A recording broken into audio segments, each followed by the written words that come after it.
Hi, I'm Colbie Caillat, and I'm here with Jim on bass. Welcome back to another episode of the Jim on Bass Show. For today's very special guest, I have someone that I've been a fan of for quite some time. She's known for hits like Lucky, Bubbly, Realize, and many more. She has a new album out called This Time Around. Please welcome the great Colbie Caillat. Yeah, thanks for having me. Yeah, excited to connect with you, and I was curious, where are you at these days? I know you're from Malibu, but are you in Nashville now, or? I'm in Nashville. I flew in last night. I was in Montana visiting some friends and went on ATVs and side by sides. And, it was just beautiful and peaceful out in the mountains. But now I'm back in Nashville. I have a show this weekend and I'm just getting all the finalized stuff prepped for releasing this new album. Nice, yeah, excited to chat with you about that. And I saw something I think on your story last night. It looked like you were playing like a little dive bar, like a really small venue. Actually, it's funny. So it's my friend's bar in Wise River, Montana. They have Ah, this like club where it's like a hotel and like a fishing lodge right on the river. And so I was there seeing it for the first time. And he's an artist. His name's Tim Montana. So he was like, "Why don't you come up and do a song?" So it was really fun. awesome. Yeah, and Yeah. since you're in Nashville, I was just thinking there's a lot of athletes and musicians. Like everyone kind of seems to be moving to, Tennessee these days. So it sounds like the place to be. It is the place to be. It's one of the places for sure. I moved here like 9 years ago, and even then it was like, becoming popular. And since I've moved here, it's changed so much. But I've been coming here for like 15 years, visiting friends and writing, and it just started to feel like more like home to me than, where I was from in Southern California.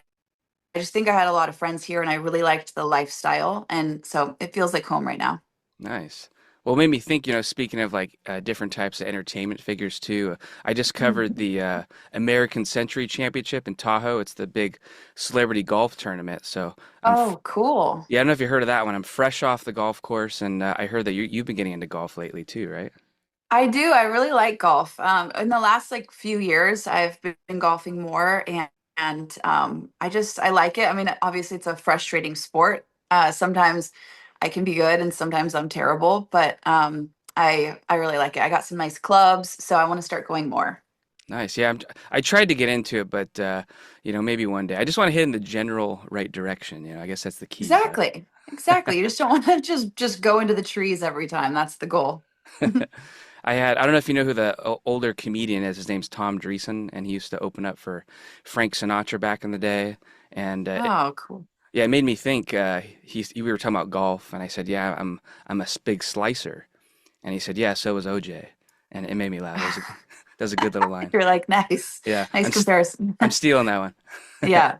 But you did just have a big birthday recently, right? So I what? did. I just turned 40 end of May. And actually, I went to Healdsburg in Northern Mm, California with some of my best girlfriends and family, and we just relaxed and the weather was perfect and it was a nice way to celebrate that big year.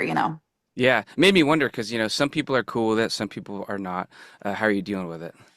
I wasn't happy about it, and I don't know if I'm still like excited about that, but I'm also, I think it just depends where you want to be in life, where you're at, and um I think no matter what, we just want to try to be happy in life. And it's just a weird number. I think everyone has always said that. You're like, you don't feel that number and it feels weird to say it. You're now in a Mm, new bracket.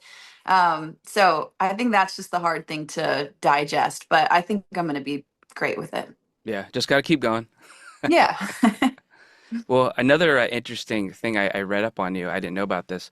You started Plummy Lou Records a while back, and I just thought it was interesting because you named him after the family dogs, right? So are you still a dog person, or do you have dogs, or? I am still a dog person. Yeah, both of those dogs have passed Mm, since. And then two of my other dogs have passed over the last handful mm, of years. So I have one left now. And it feels weird just having one because we've always had lots growing up. And so I think I want to get more at some point, but it's another big commitment. But right mm. now I just have my one little guy. What makes you wonder? Do you bring him on the road with you, or how do you do all that? Uh, I did at the beginning of my career for a while, and then lately, when all the dogs were here, it just you leave them home. I try to take them on the tour bus occasionally, but that it was really difficult. My Mm. pit bull, she was scared of the shaking. The Saint Bernard was just too big, and then the little guy, who I still have, He would go on flights. I'm actually taking him this weekend for a show, and I haven't traveled with him in probably like 6 years or so. So I'm a little nervous of how it's gonna go, but I'm happy to take him. What's his name? His name is Mate, like yerba mate tea. Oh, nice. That's good. Yeah, yeah, Well, it's good that he can see you because I notice you kind of have a little gap right now in between touring, maybe like a couple weeks off kind of thing. So just maybe, yeah. what do you do when you're? I guess you went on a trip yesterday. So do you kind of have hobbies you like to get into, or? Yeah, I mean, when I'm in town, I like Nashville's so fun because there's always something to do. Like tonight, my friend Tim Montana, who I was just telling you Mhm. about, he's in town. He has a show. Tomorrow there's a soccer game. And then the next day I fly out with my dog and my band and we go to Virginia. But I either hang in Nashville, go on hikes or do yoga or hang with friends, or literally just I like hanging at home. Or I plan trips. So I'm trying to figure out like I'm trying to this year say yes to more visiting people and going on vacations. I feel like when I travel so much, I actually don't go travel for fun. Yeah. So that's what I've been doing. I was in New York 2 weeks ago and then a couple things in Montana. And now I'm just trying to be like, who else can I go visit when trying to Yeah. soak it up. Yeah, that makes sense. Another thing I noticed too that I thought was cool was you're kind of in your cowboy hat era, and it looks good. Like I wish I could pull off a cowboy hat, you know? Thanks. It's funny. It's like, it feels weird because it's like an accessory piece, but like for real cowboys, they actually the other night when I played at Wise River, this little kid, he's like real country boy. He's 7 and he's like, "Why are you wearing a cowboy hat?" And I was like, "Can I not wear one?" He's like, "Well, you don't look like one." I was like, "Oh my God." He totally called me out. It was so embarrassing. But I mean, I only, I don't wear them all the time, but they're cute, right? Yeah, They're just a fun thing to wear. you got to spice it up, you know? Yeah, different than a trucker hat. So. And it looks good because you have a new single out lately, "Can't Say No" with Ryan Hurd, so it kind of totally fits the mood and the vibe. Oh, good. Yeah. Oh, I love that song. Ryan's awesome. I wrote 3 new songs for this album. Mm. The rest of the album is redos of my like 8 of my old singles over my career, and they're all duets. And so the one with Ryan is one that we wrote, and I think it's one that a lot of people can relate to. When you don't want to get that call from that person because you just you can't say no to them. Yeah.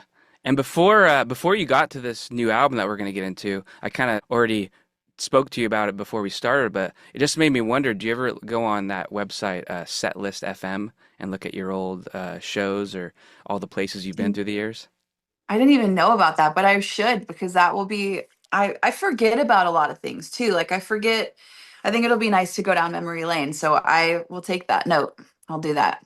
Yeah, because I was making sure before I asked you. I saw you in 2007.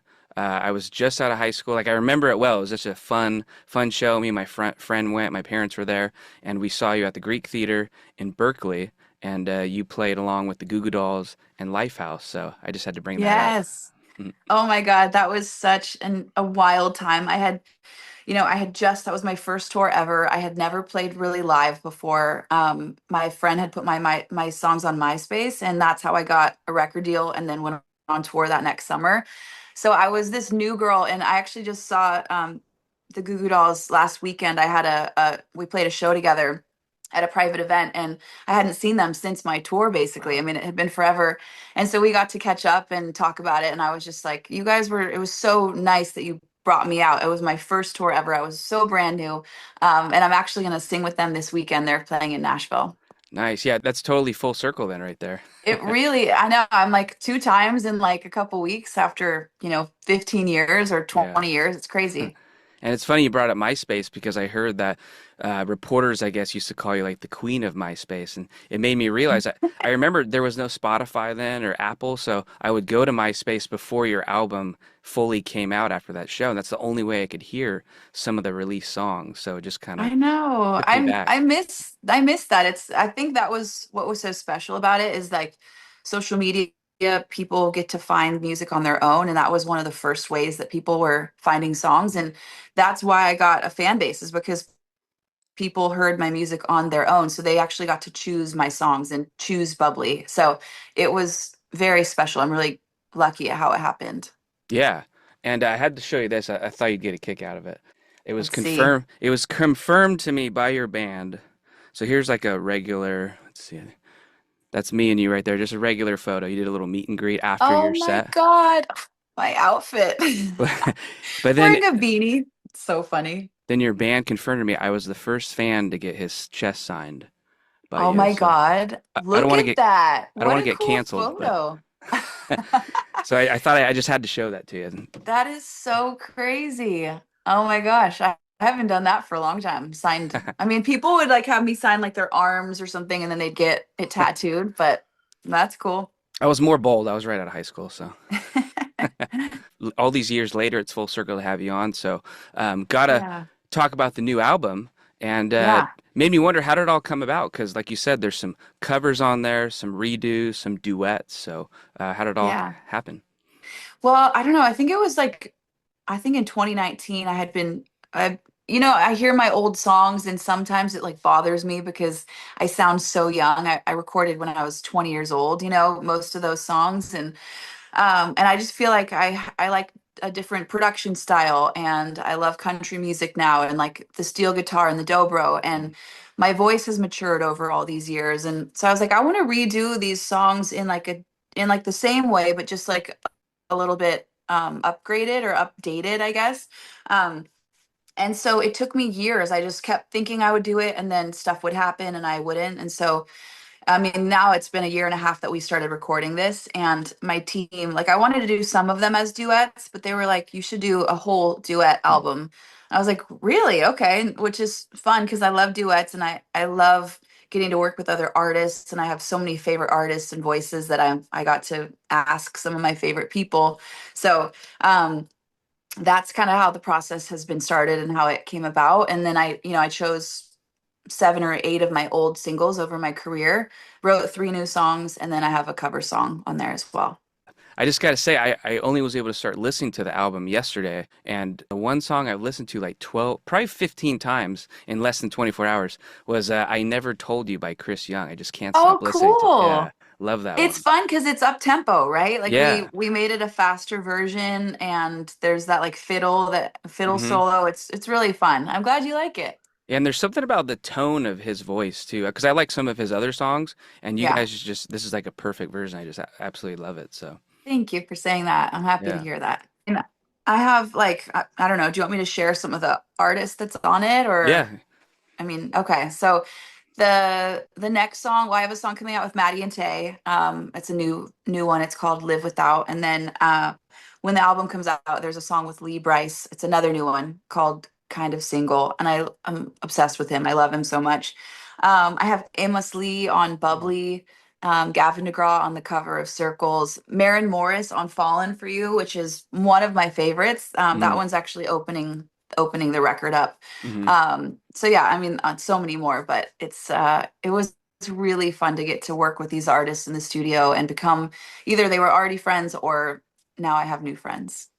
Yeah, is that kind of, I was just wondering, like, how did those collaborations kind of come about? Was it like you thought of it, or was it like a goal of yours? 'Cause I know you've obviously done stuff with Gavin DeGraw before too. So how did that all kind of happen? Yeah.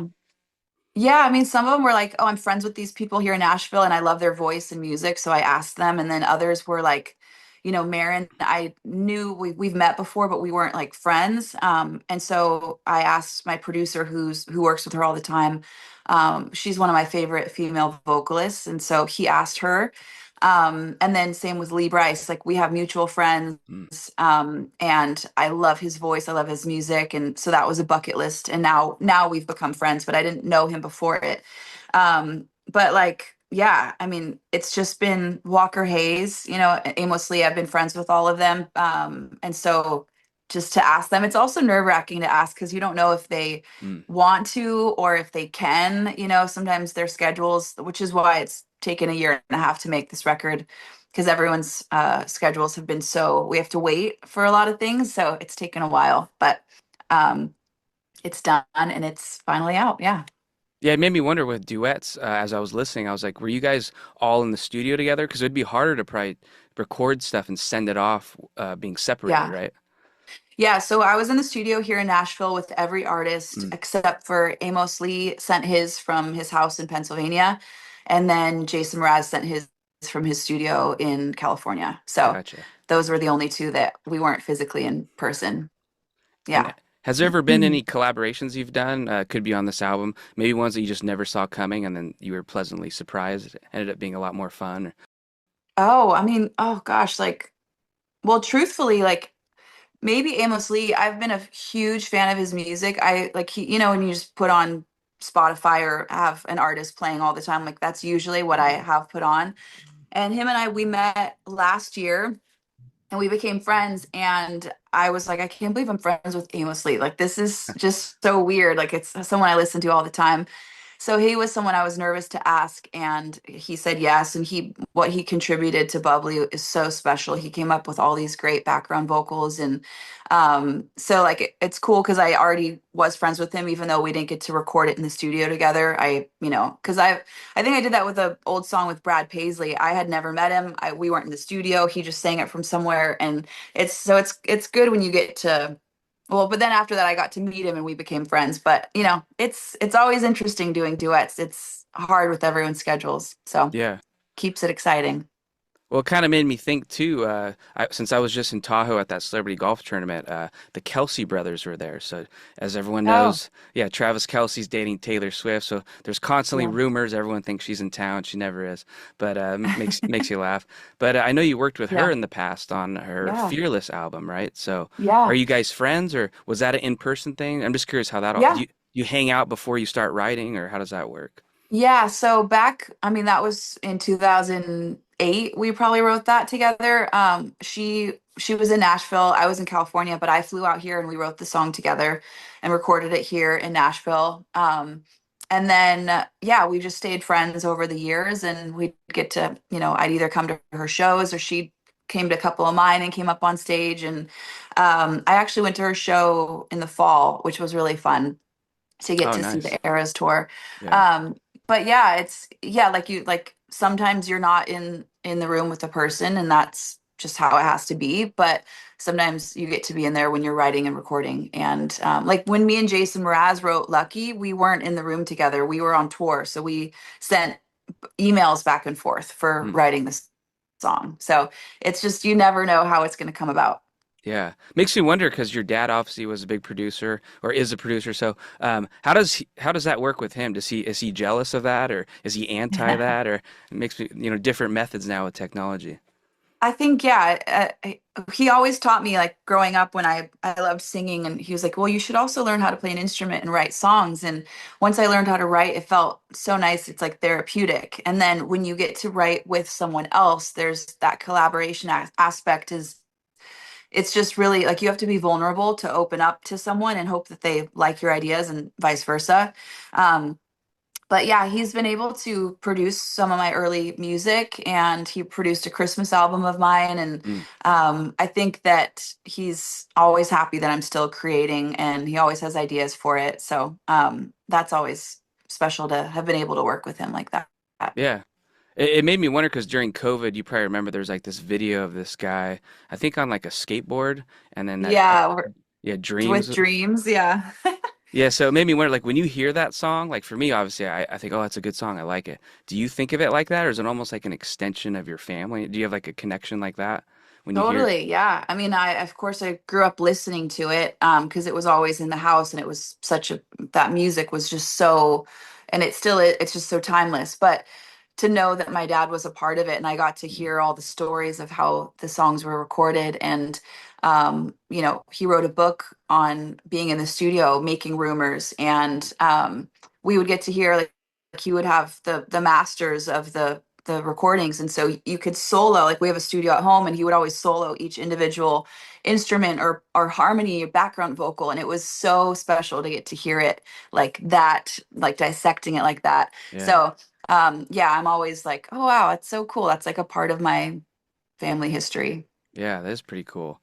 And Yeah, growing up, I know your debut album, Coco, and that was what your parents called you, right? So do they still call you that, or is that worn off over the everyone, years? yeah, even my dentist in California, that they just everyone who knew me growing up calls me Coco. Nice. Yeah. And I thought another interesting thing was the Little Things off of that debut album. The music video was filmed in San Francisco, right? And curious how that came about. And we talked earlier, you have some family here in the Bay Area, right? I do. Well, so that's what's interesting. I don't think we ever did we release that music video? Because I recorded it. We filmed it in San Francisco, but we didn't. I don't think we released it. We weren't happy with how it turned out. But I Uh, did have some family that lived up there. They came and they were like extras walking down the street in the city. And but no, I reshot it in Hawaii. So we mm. ended up spending way too much money redoing everything. But yeah, we did shoot it there. Yeah, that kind of stuck out, so I had to ask. Um, Yeah. and one thing when I have athletes on, comedians, anybody, since I'm a big music fan, I always ask them, who was your first concert or any memorable ones? So for you, Ooh. do you remember or do you have any memorable ones through the years since you grew up around music? For sure. I mean, I'm pretty sure one of my first concerts was Fleetwood Mac, and Mm, also I remember like seeing Tom Petty at the Hollywood mm, Bowl with my family. Um, I saw Lauryn Hill many years back, who's one of my favorite singers. She's what, inspired me to, she's who inspired me to become a singer. mm, And then like recently, like Chris Stapleton, mm. saw him in Nashville a couple times, and it's one of my favorite shows I've ever seen. He's just his voice is so good, the band, everything about it. So those are some of my favorites. Coldplay. Oh, Coldplay too. Yeah. Yeah, I need to see Coldplay. I saw Chris Stapleton a few years ago, and I thought I'm a casual fan. I didn't realize I knew all of his songs just about that he played. He Yeah. was awesome, blew me away. Yeah, exactly. And I know it might be tough, but coming up, becoming a musician, touring and whatnot, has there ever been like a fellow artist that maybe you really admired growing up that gave you a compliment or just something that kind of you never thought would happen that sticks with you? Oh my God, yeah. I mean, there's a lot. There's been a lot. Like when you're at like the Grammys or at big award shows, you run into people everywhere. And I saw Beyonce, and it was the year that I won my Grammy, and I asked her security. I was like, "Can I go up and say hi?" And she told them like, "Yes."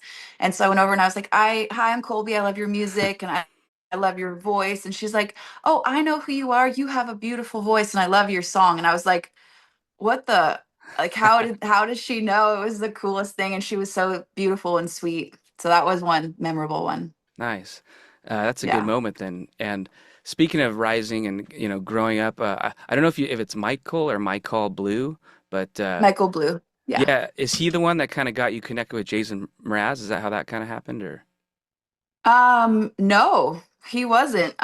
Jason reached out to my team, Oh. and he said he had this song idea started, and I was a brand new artist at the time, and he asked me to he wanted me to duet it with him and write it with him. So that's how. But Michael, I met through my dad. Mm. My dad was producing one of Michael Blue's records years before that. So I've known Michael Blue since I was like 15, and he was one of the first people that I got to record in the studio with, and he heard I was just like singing harmonies like behind him, and he was like, "You can sing." And so I started singing. He would do these fashion shows for St. John clothing line, and I would do the techno. I was like the voice on all the techno songs for the runway shows. So that's kind of how I first started. Yeah, I was wondering, how do you sing to techno? It seems like that'd be kind of fast.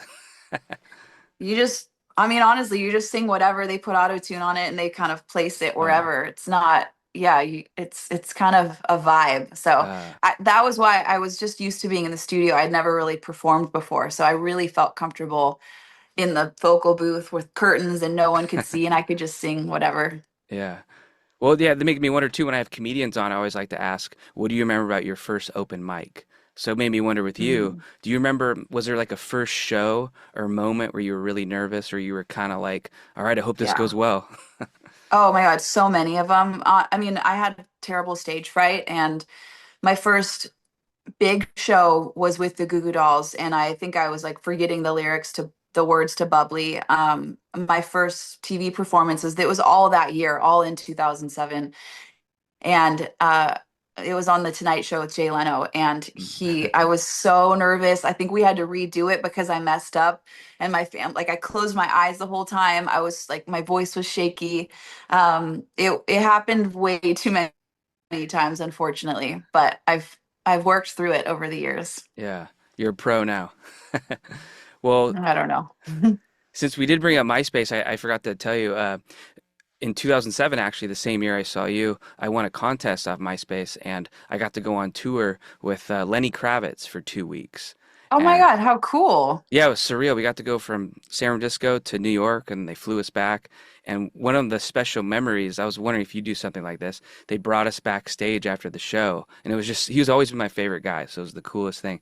And Yeah. they bring us back and he's got like the humidifier and he's doing like the me, me, Mhm. me, me, me. And then he'd be like talking to us, how do you like the show? And we'd have a little conversation. Then he'd be doing the me, me's in between. The So warm-ups, yeah. yeah, do you do that after a show to kind of take care of the voice or?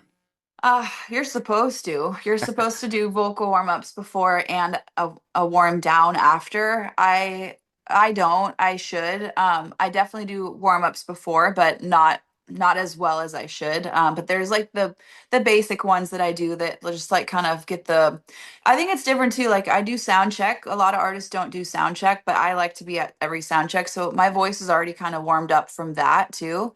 And then I do a VIP meet and greet and I sing a couple more songs. So I'm kind of already Yeah. doing it all day. But again, you're supposed to. It's like you're supposed to stretch before you work out, you know? Hmm. So Yeah, I never do yeah. that. Well, do you have that feeling like when you're on the road, you want to be home? When you're at home, you want to be on the road? Do you ever have? I hear a lot of artists talk about that. A lot of artists have that because they get so used to like they don't know what to do with themselves when they're home. I love being home, so I actually have it the opposite. Like when I'm Mm, on the road, I that's why I don't tour that much. I get very uncomfortable being on a bus or flying every day and not being in my the comforts of my own peace and space. So but I do have that travel bug where I'm mm. like again I'm like all right, I just got home yesterday, but now where am I going to go? So there is that mixture of getting addicted to being on the go, but also craving stillness. Nice. Well, one thing I wanted to ask about your new album too. I've been wanting to ask an artist this, and I thought it worked perfectly with how you're kind of redoing some of your songs. Have you ever put out an album and then maybe a few years later have been like, man, I wish I would have kept this song for now. Like you released it too soon, or like wish the order was different? Oh, for sure, which is also why I've re-recorded different songs. So I have a tendency to like my song If You Love Me Let Me Go was on my album Gypsy Heart and I Hmm. just re-recorded it and released it this year with Russell Dickerson. I have a song called I'll Be Here with Sheryl Crow, but I had it was called Never Gonna Let You Down before that. And I try to do these re-releases. Same with Never Getting Over You. I had a song called Never Getting Over You, and then I re-recorded it with my band Gone West. And sometimes I'm like, oh, it didn't get the chance that I wanted it to, you know? So there's definitely that your style changes or you want to change the production or something. And I think that it's fun to recreate it. I probably will do it forever. Just keep redoing them. Nice. So that's good to know then. And Yeah. do you sit down and say, hey, I'm going to come out with a new album, or does it kind of hit you like you can't control it? Like it just comes to you? It's both. So beginning of my career, it was more like I would just write these songs and because it's therapeutic and I then you record them and then you put an album out. It's just kind of like the flow. Lately over the years, I have had less motivation to write. Like I haven't, it's taken me a lot longer. So it's a lot of times my team being like, hey, like, can Ah, you? And I'm like, oh, okay, yeah, I'll focus more on it. It's not just like flowing out like it did in the past. So there's a balance of me wanting to do it and naturally doing it. And then, you know, it's also a business. Your team has to remind you to like stay on top of things. So but do you have like is there any charities or anything you like to like promote? in the past, I've always worked with charities that involve animals. So whether it be the Humane Society or ASPCA or Farm Sanctuary, Music Cares is a great one. I just did a show for them recently, and that's a really great charity. So Okay. yeah, those are good ones to support. Okay. I'll put some links in the bio too, probably then. And one thing I like to ask people if they won Super Bowls or have Academy Awards or whatnot. You have a couple Grammys. Yeah, So what do you do with yours? Do you put them in a certain area? Because what I've noticed is a lot of people with like the big awards, they're always like in a box somewhere. So I you're, know. Mine were, and same with like my plaques. I had them, they were just like stacked up in the closet after like moves. And my friends during the pandemic, they were like, you need to put those on the wall. So now I have them on the wall in my room, but I feel not in my bedroom, but like in this room, and I just feel weird because it's like me everywhere. But my Grammys I have in the over in like the kitchen area, and they're up on the shelf, and it's really funny because you can unscrew the speaker part of uh, it, and my friends like to take shots out of it. So oh, very nice. yeah, You keep it saying, close to the kitchen. yeah. Well, you saying that, having it be all about you, it's kind of weird when you walk into people's houses and sometimes they have big pictures of themselves on the wall. It's like, hey, Yeah. what's going on here? It's odd. I feel like unless you have like a studio to have it at Uh, or somewhere, because I mean, I'm proud of it and I want it shown, but like it's just kind of, it's odd. It's an odd thing for sure. when you're on the road, though, one thing that hit me, does the record company cover like if you break into the mini fridge or you go to the candy area? Like, how does that work? Well, it depends. So, I mean, sometimes labels pay for stuff if you're doing promo, but so it can all go on their, you know, on their card or bill, but it's all recoupable. So you end up paying for it later. Uh, So, yeah. So I'm going to LA later today, and I usually go to the comedy store, and then Yeah.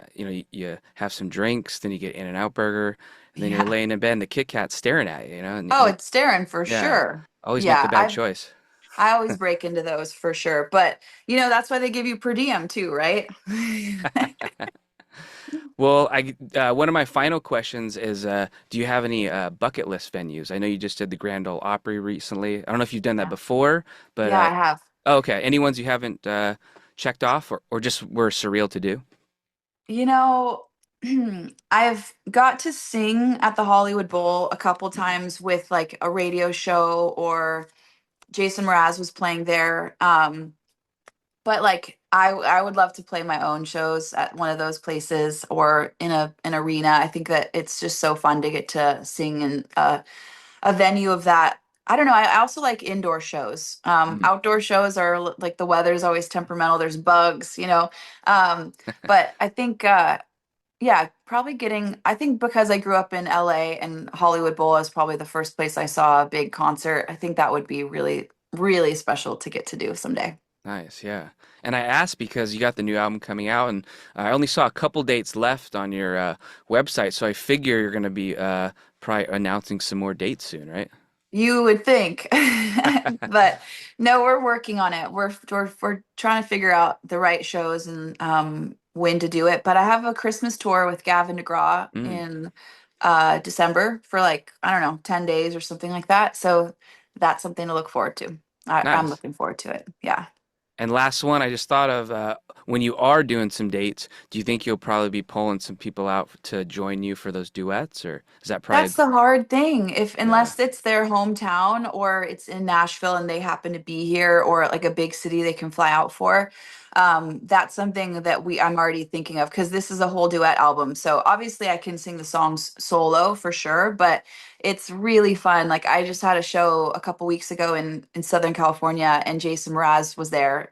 He's like, "Hey, I see you're gonna come. Can we do Lucky?" I'm like, "Oh my God." He brought me some avocados from his farm. It was really cool.